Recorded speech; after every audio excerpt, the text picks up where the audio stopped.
What if you could see a crisis coming months before anyone else? Not with a crystal ball, but with a skill.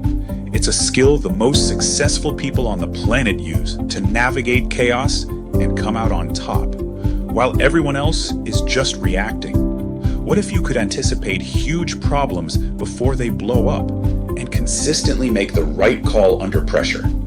This isn't a superpower. It's a way of thinking that helps you find opportunities that everyone else misses. In this video, I'm going to show you how to build that skill so you can start predicting the future and almost always win. Welcome to MBA in Minutes, your spot to get a deeper understanding of complex business concepts in a bite-sized, digestible format. It's your MBA, simplified.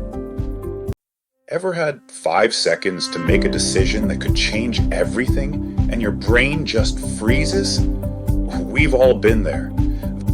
That moment where you're caught between a dozen choices, each with its own set of terrifying unknowns. The pressure builds, your heart pounds, and you end up just guessing and hoping for the best.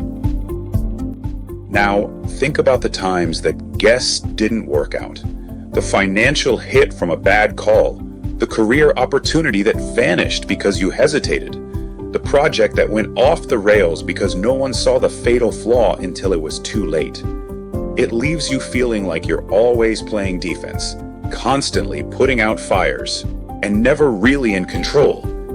You start to feel like you're just being tossed around by events you have no power over.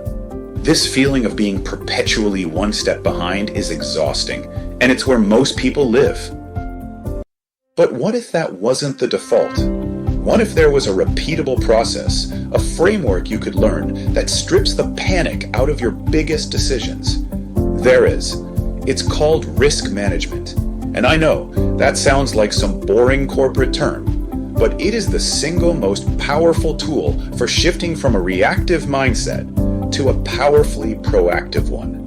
It's the closest thing we have to seeing the future, not through magic, but through structured thinking. Today, we're going to unpack this skill into a simple process you can apply to your career, your finances, and your life, starting right now.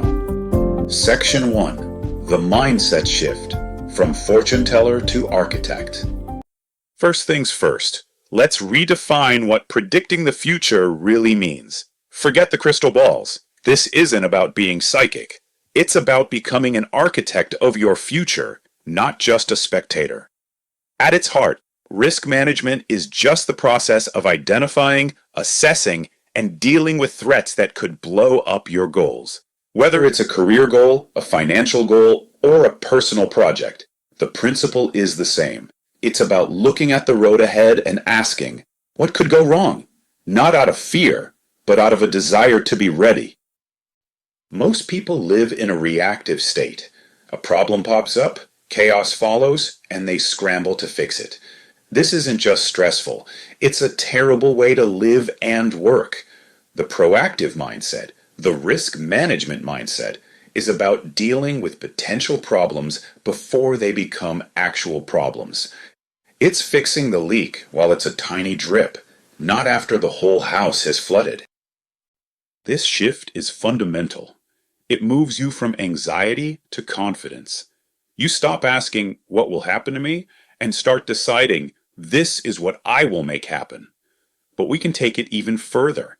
Beyond being proactive is a concept from the author Nassim Taleb called anti-fragility. While resilience is about getting hit and staying the same, anti-fragility is about getting hit and actually getting stronger. Your muscles are anti-fragile.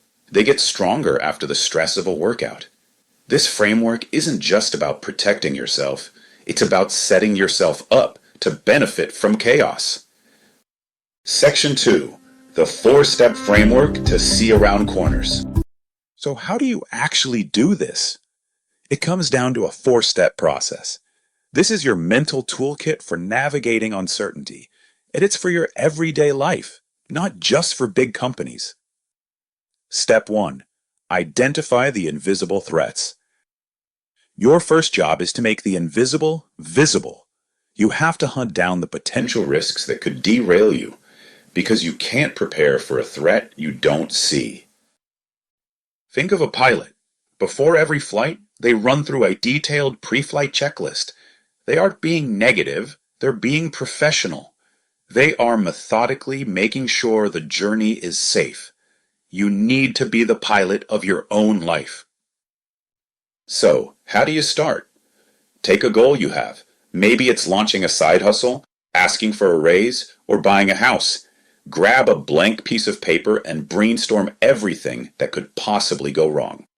Don't filter, just write. Then, divide your list into 2 buckets. Internal risks, stuff you control.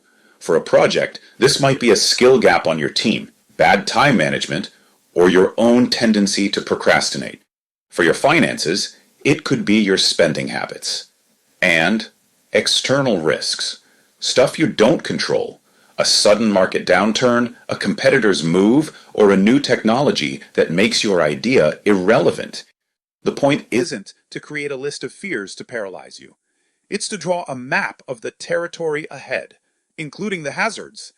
By writing them down, you take away their power. They're no longer vague monsters in the dark. They are concrete problems you can start to solve. Step 2. The 2 questions you must always ask. Once you have your list, you need to prioritize. A paper-cut risk is not the same as a market crash risk. This is where you assess, and it boils down to 2 simple questions for every risk on your list. What is the likelihood it will happen? Is it a sure thing, or a 1 in a million shot? What is the impact if it does happen? Would it be a small headache or a total catastrophe? Think like an ER doctor. A sneeze is high likelihood, low impact. A rare brain aneurysm is very low likelihood, but catastrophic impact. The doctor focuses on the high impact stuff, and so should you.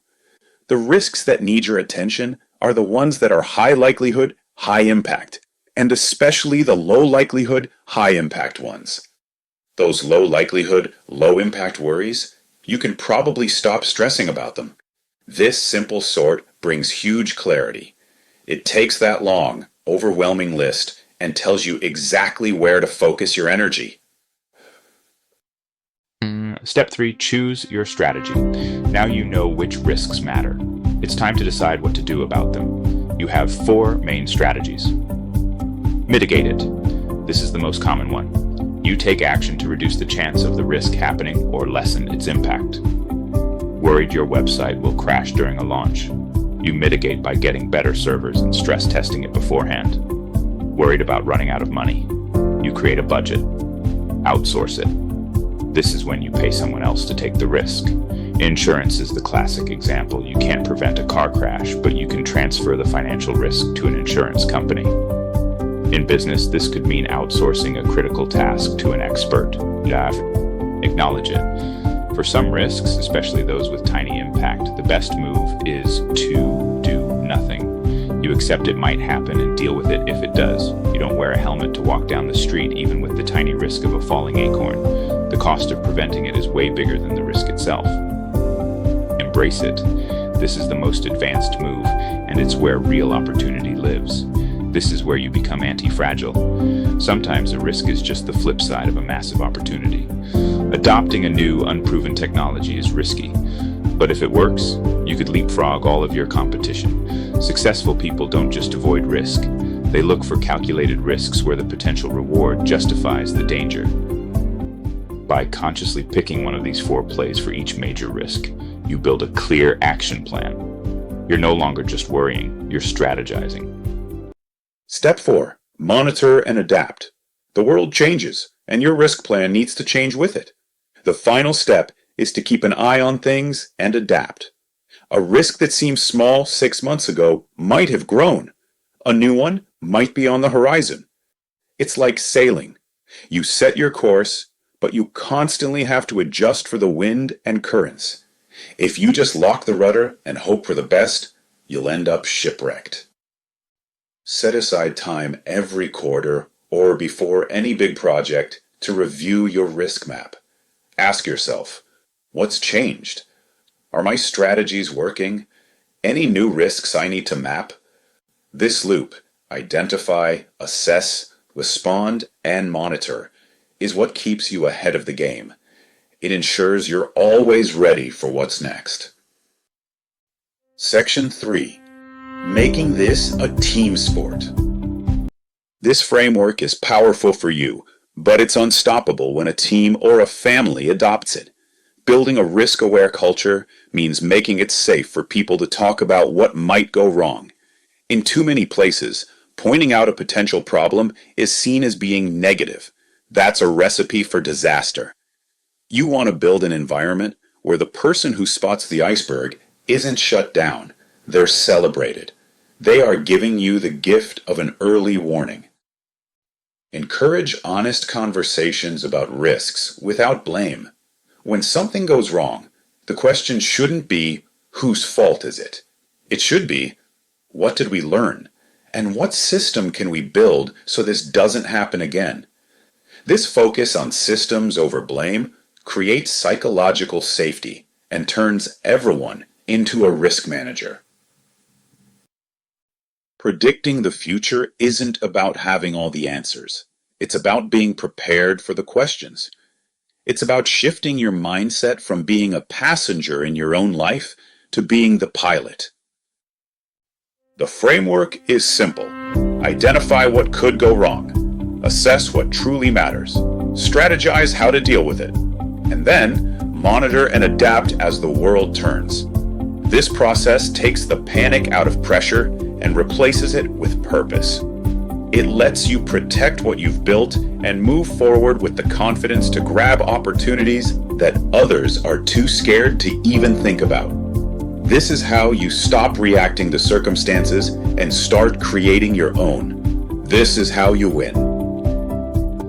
So my question to you is, what's one area in your life, your career, finances, or a personal goal, where you're going to apply this 4-step framework first? Let me know in the comments below.